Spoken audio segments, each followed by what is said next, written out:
The following information has been channeled from the Akashic Records. The Akashic Records are an energetic library containing all the information in the universe. They are equivalent to the biblical Book of Life, like a cosmic memory bank. Everything that has ever occurred and everything known in the universe has a unique imprint in the Akashic Records. My name is Jen Aramith, and I am an Akashic Records consultant. I am the primary channeler for Akashic Transformations, a comprehensive source of information channeled from the records. Please visit akashictransformations.net, where you can listen to hours of channeled material on dozens of different topics and submit questions of your own. Welcome to a magical conversation with Spirit.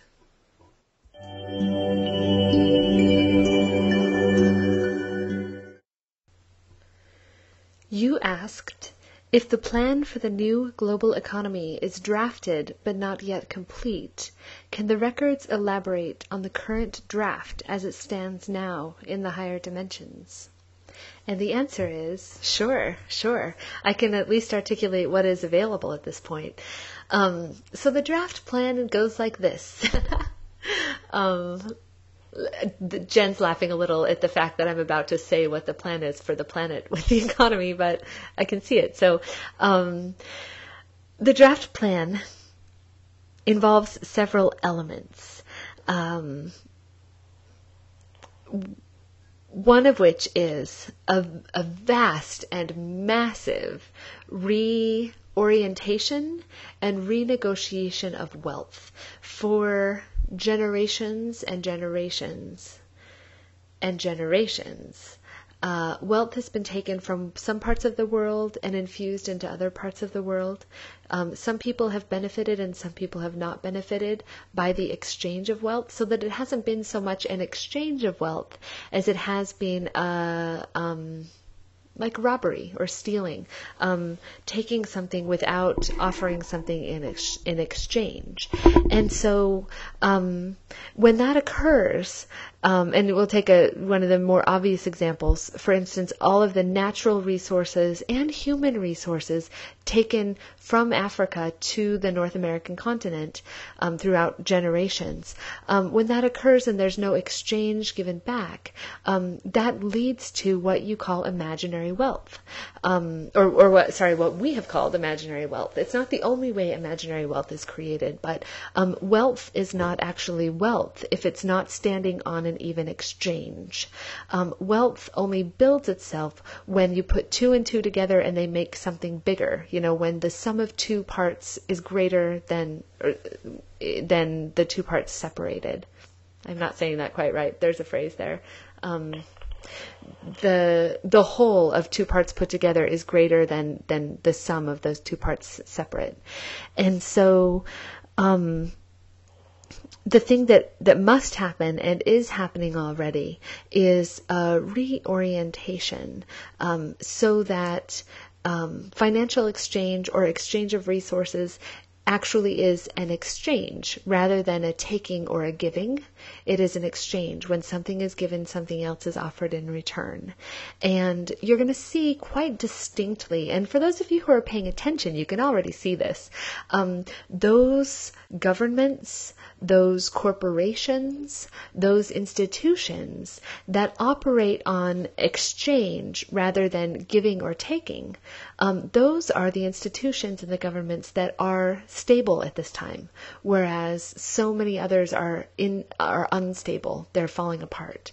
And so the more you can look for, invest in, and support the process of even exchange, the more you'll be feeding the new economy. The new economy will always operate on even exchange at every level. So between individual humans, and then between the companies that those humans work for, and then between the countries that those companies are in, so that at every level there's an exchange occurring.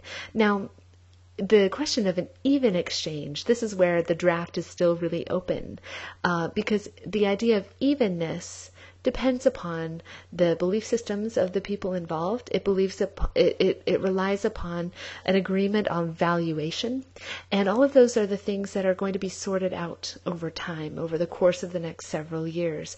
How evaluation and valuation of resources occurs or takes place. That's what you're all figuring out from here. But the new economy will rest on exchange rather than taking or giving. So that's one of the elements of the new economy. And the way, and before I move on to the next element, with each element, we're going to talk about what you can do with this in your lives, because that's the only way you can work with this. It's so big, so we're just going to keep boiling it all down to your lives individually. So on an individual level, the way you can work with this is, first and foremost, look at your resources, look at your relationships, look at your money, look at your home, look at your time.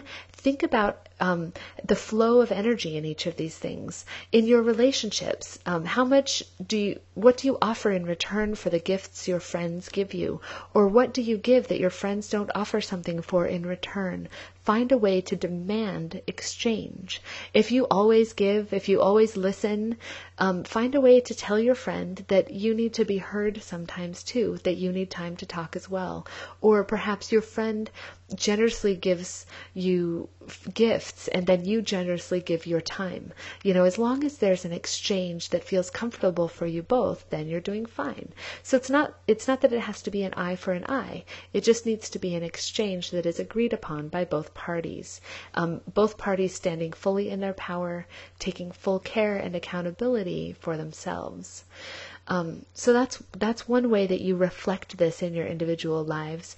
But in regard to working with the financial system, for those of you who invest in financial institutions, whether it be by having your money in the bank or by donating money to an organization or by investing your money in stocks or other investments, take a look at those financial institutions with whom you are invested.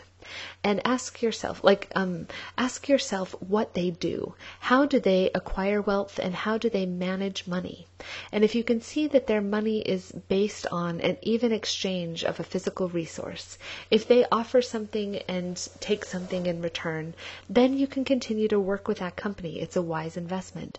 If, on the other hand, you see a company that seems to just build wealth out of nowhere, you're not entirely clear how their numbers are going up, but they seem to go up anyway, do some investigating.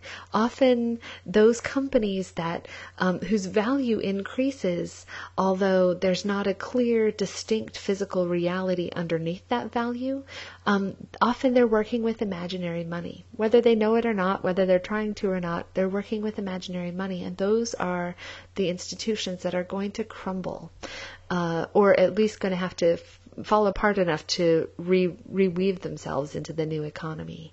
So take a look at your investments and renegotiate what you've invested yourself in. And so those are the two ways that you can reflect that element of the new economy in your everyday lives.